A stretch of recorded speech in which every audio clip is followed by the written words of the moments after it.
The Tree Beyond Babylon, Part the 1 year, Chapter 1, Babylon's Glow. And it came to pass in the age of neon and smoke, when the people bowed to glowing screens instead of the rising sun, that the earth groaned beneath towers of false light. The sky was bruised with haze and the rivers forgot their taste. Men sold their souls for a number on a screen, and the daughters of Zion sang no more. Their harps were muted by algorithms. In the midst of that glittering confusion walked a dreadlocked man, barefoot on the concrete, eyes lit with fire older than the moon. His name was Zion Drew, child of dust and covenant.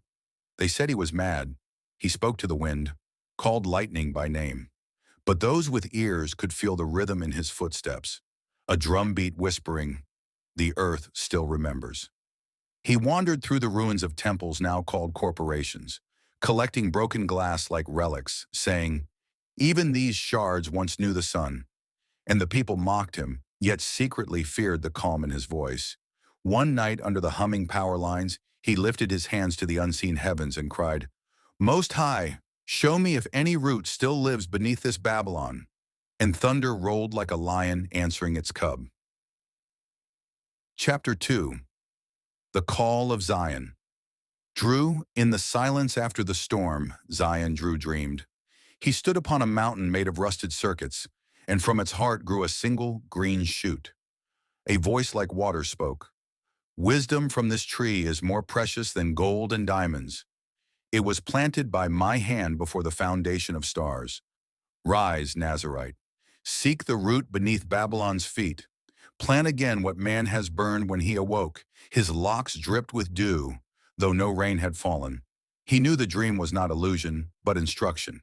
He took his staff carved with 7 spirals, symbol of covenant, and set his face toward the deserts beyond the megacities. Along the way, he met beggars, hustlers, and preachers of hollow hope. To each he spoke one line: "Greater than a tree cannot grow in stone hearts. Break the pavement within, and the seed will find soil." Some laughed, some wept, a few followed. They became known as the Rootsmen, a small band walking against the flow. Their dreadlocks swayed like branches in unseen wind, and wherever they sang, streetlights flickered, for even metal remembered Yah when truth passed by. Chapter 3. Through the Valley of Circuits. The journey led them into the Valley of Circuits, where old machines whispered the hymns of extinct data. Holograms of kings still floated, selling promises to no one. There Zion Drew paused, hearing the hum beneath his feet.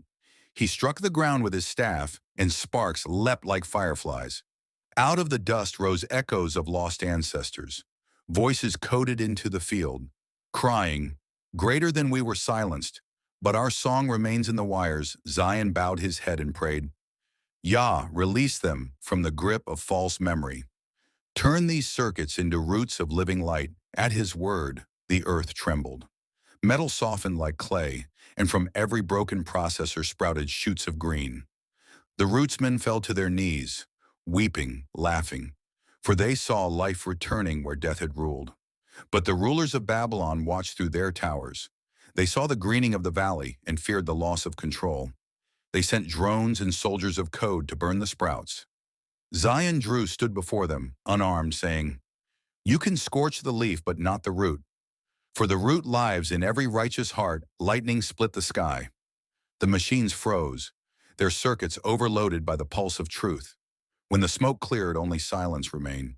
And in that silence, a whisper: "Plant the tree." The Tree Beyond Babylon, Part 2, Chapter 4. The Tree of True Light in Zion.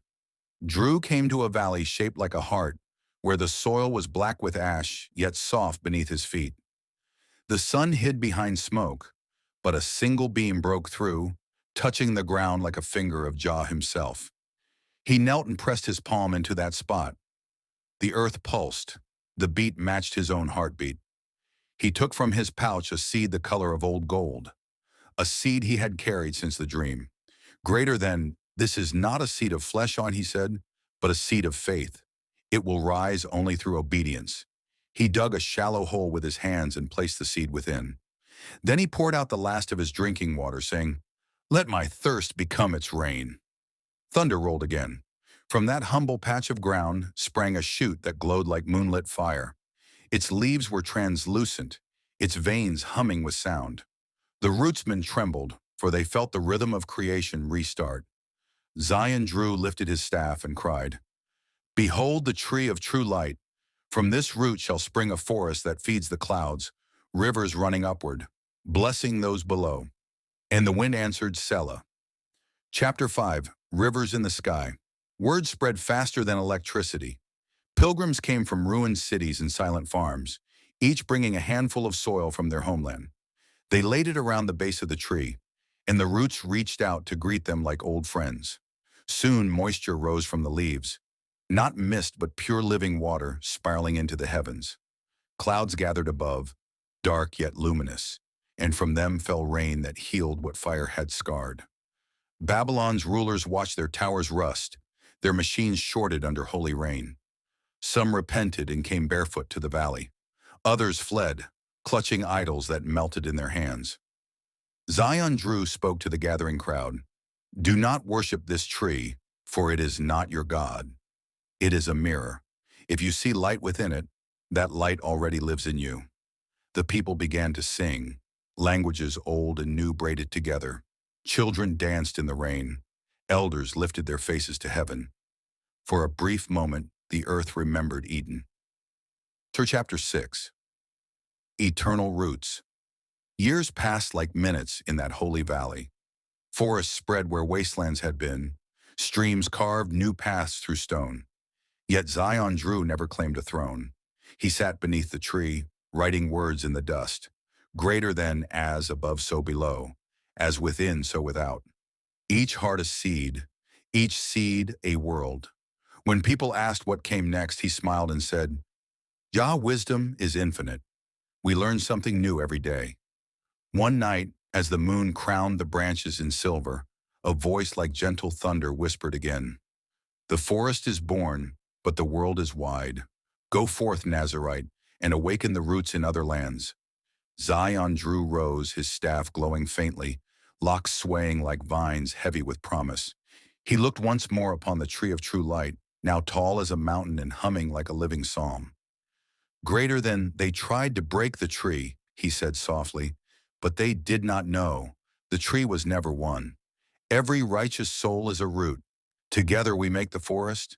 And with that he walked into the dawn, his figure fading between light and mist, while the leaves whispered his name in the rhythm of rain.